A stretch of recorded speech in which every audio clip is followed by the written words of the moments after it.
आपला मृत्यू कुठल्या क्षणी होणार आहे हे आपण जाणतो का? तर मुळीच नाही. वाराणसी येथील एका विश्रामगृहाबद्दलची ही गोष्ट, ज्या ठिकाणी लोक मृत्यूसाठी राहायला येतात त्याला काशी लाभ मुक्ती भवन असं म्हणतात.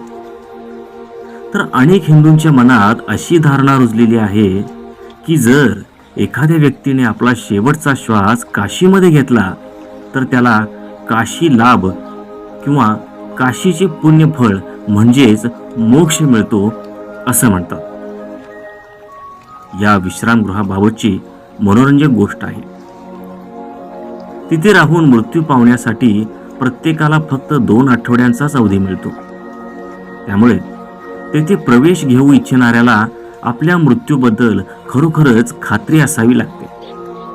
जर एखादी व्यक्ती 2 आठवड्यानंतरही जिवंत राहिली तर त्याला ते विश्रामगृह सोडावं लागतं. उत्सुकतेपोटी मी वाराणसीला जाण्याचा निर्णय घेतला की ते लोक जीवनाकडून काय शिकले, ज्यांनी मृत्यूचे सत्य केवळ स्वीकारलेच नव्हते तर त्या घटिका लावून मृत्यूची प्रतीक्षा करत होते. मी त्या विश्रामगृहात 2 आठवडे व्यतीत केले आणि राहायला आलेल्या लोकांच्या मुलाखती घेतल्या. त्यांच्या जीवनातील शिकवणी खरोखरच विचार करायला लावणाऱ्या होत्या. त्याच वातावरणात माझी भेट श्री भैरवनाथ शुक्ला यांच्याशी झाली. गेल्या 44 वर्षापासून ते मुक्ती भवनचे प्रबंधक आहेत. एवढ्या वर्षामध्ये तिथे काम करता करता त्यांनी 12,000हून जास्त मृत्यू बघितले आहेत. मी त्यांना विचारलं, शुक्लाजी, तुम्ही जीवन आणि मृत्यू दोन्हीही इतक्या जवळून बघितले आहेत, तर तुम्ही या अनुभवापासून काय शिकलात?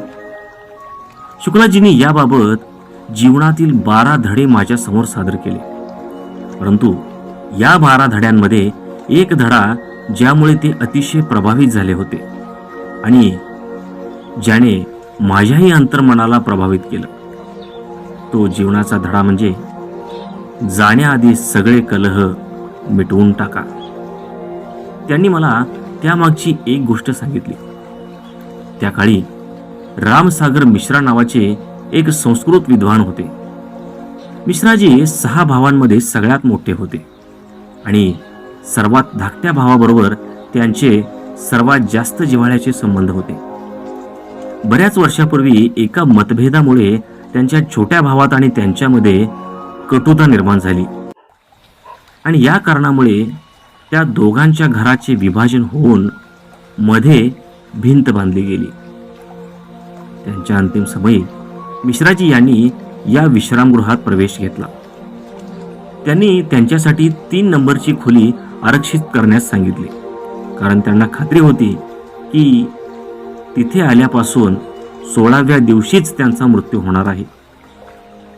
आणि 14व्या दिवशी मिश्राजींनी 40 वर्षापूर्वी सोडून गेलेल्या आपल्या भावाला भेटण्याची इच्छा प्रदर्शित केली. ते म्हणाले, ह्या कटुतेमुळं माझं हृदय जड झालं आहे. जाण्याआधी मी सगळे कलह मिटवू इच्छितो. 16व्या दिवशी एक पत्र त्यांच्या भावाच्या नावाने पाठवलं गेलं. लवकरच त्यांचा छोटा भाऊ आला. मिश्राजींनी त्याचे हात पकडून दोन्ही घरांना वेगळी करणारी भिंत पाडण्यास सांगितली. त्यांनी आपल्या भावाची माफी मागितली. दोन्ही भाऊ रडू लागले आणि अचानकच मिश्राजींनी बोलणं बंद केलं. त्यांचा चेहरा शांत झाला आणि त्याच क्षणी त्यांची प्राणज्योत मालवली.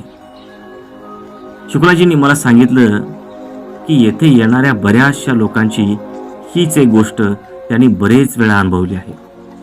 ते म्हणाले, मी पाहिलं आहे की सगळी लोक आयुष्यभर अशा प्रकारचे अनावश्यक ओझे वाहत असतात आणि आपल्या यात्रेच्या अंतिम टप्प्यात ते उतरवून टाकू इच्छितात.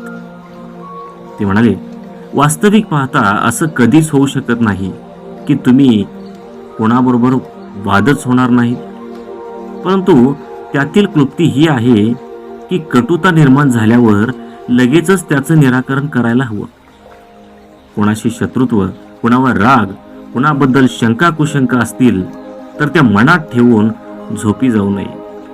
त्यांना लवकरात लवकर सोडवण्याचा प्रयत्न करावा.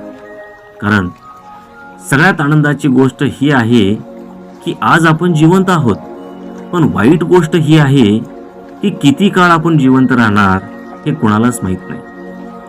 त्यामुळं काहीही झालं तरी आपापसातील भांडण आजच मिटवा.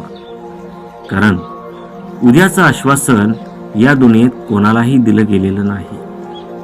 विचार करा, असं काही आहे का किंवा असे कोणी आहे का की आपल्याकडे वेळ असेपर्यंत त्याच्याबरोबरचे आपले वाद आपण मिटवू इच्छितो?